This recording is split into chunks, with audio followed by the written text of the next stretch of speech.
I've been channeling this message all day. It has been on my spirit. So if you feel called, or if you're in a space where you feel you have been fighting the old you, fighting who you've been, the core wounds you deal with, have always dealt with, and also trying to elevate my cat, trying to elevate past it, and it's like you're in warfare. Like, you might not even understand that you're in warfare, but that's what this is. And it's not even to scare you, it's not even to make it that, like, sound like that, but like it is spiritual warfare.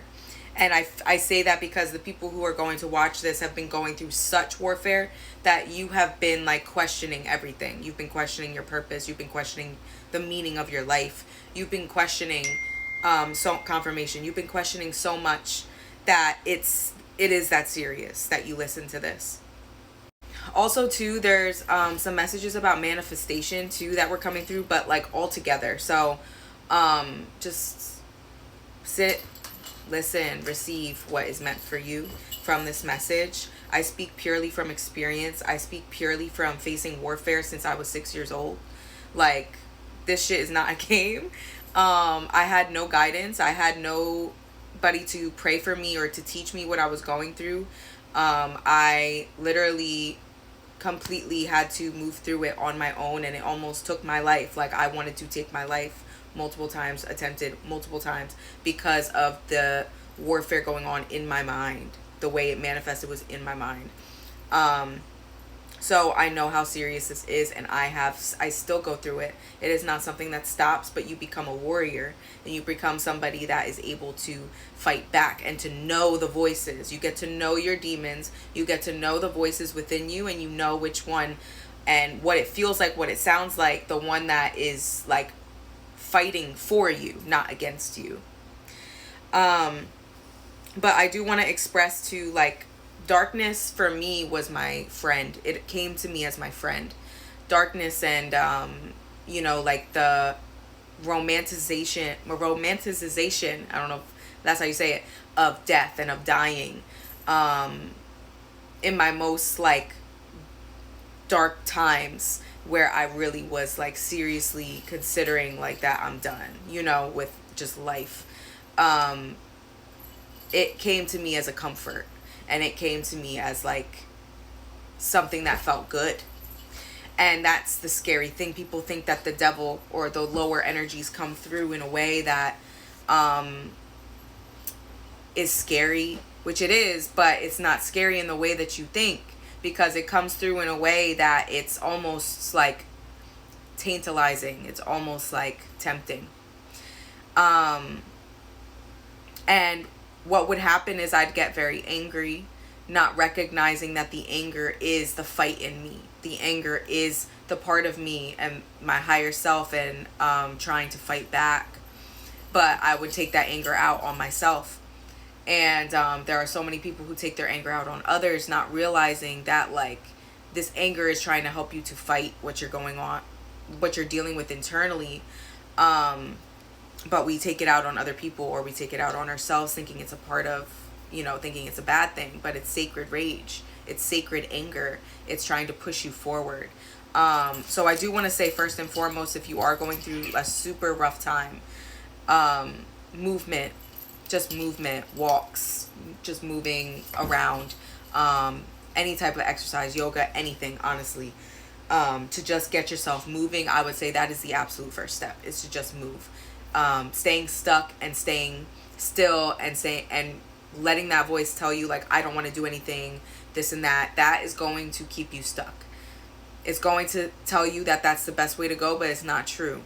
Movement and just getting outside, getting around people, even if you're not talking to people, but like just get outside, is really the best like solution to start with. So I'm literally going to just read to you what I channeled, because I had to write it down because I was at work. So it's going to be a little all over the place, but just, take what resonates. So what I was channeling first was about manifestation. So for some of you, you may be kind of like in this feeling, or feeling this way, feeling like your dreams cannot become a reality, like you hit a brick wall, something crumbled. Like the universal law responds to who you are, not what you say and do alone. Not who you portray yourself to be, not who you perform to be, not even who you want to be. Because manifestation is karma. It's based on what you put out energetically, not just physically. Physically is the lesser component of manifestation than the energy aspect. What you manifest or are wanting to manifest, you're going to attract your unconscious self back to you first, which then gives you the opportunities to release what's blocking you from what you're really asking for.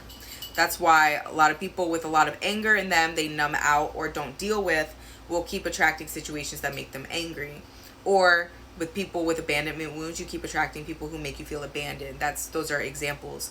My journey with God began when I was 18. That was 13 years ago. And I have been manifesting love, like true love, since then.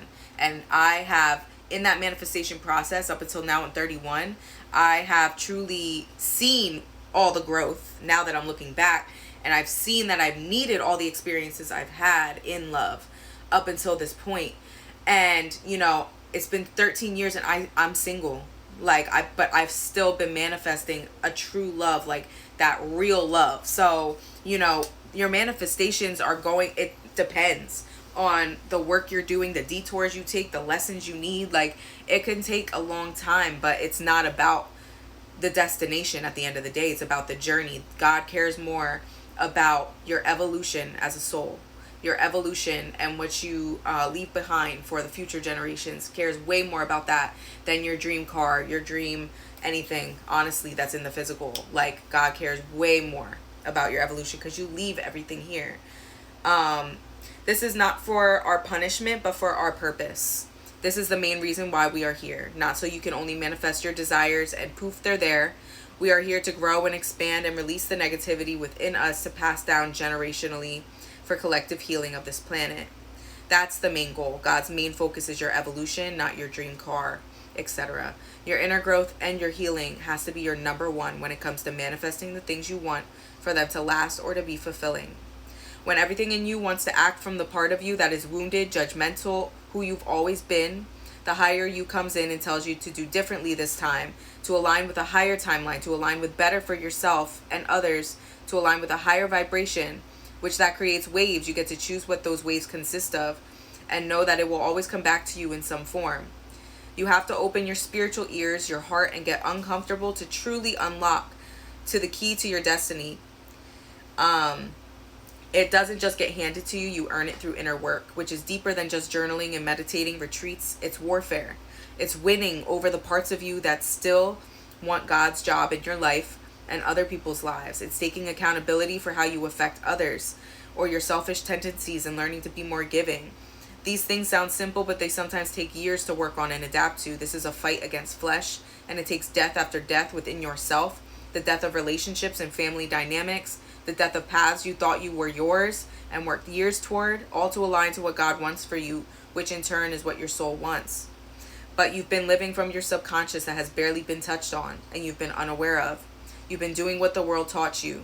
But to walk with God, truly walk with God, you're going to feel like a needle in a haystack. Internally, you will feel no one truly gets you, but you get everybody else because you've been there and you've evolved. That's where you're headed, or that's where you currently are. Warfare is every thought coming back to haunt you about what you are scared of and ashamed of in moments of complete revelation, which feel like complete destruction. These moments are always breakthroughs, and that's why the past comes back, to set you back. All you have to do is fight back. You have to know that voice, and some people don't even make it to get to know that voice. They just take it as truth. Everything that happens within you, whether randomly or because of another, start pausing and taking a step back. That is the first step, along with movement. Watch what's happening as if it wasn't you experiencing it. Start noticing the patterns of what it is that has power over you and what you feel or what your body goes back to in those moments. The more you recognize, the more you realize you do have power over it because you know its name. That's how you claim spiritual dominion. That is the lesson in warfare.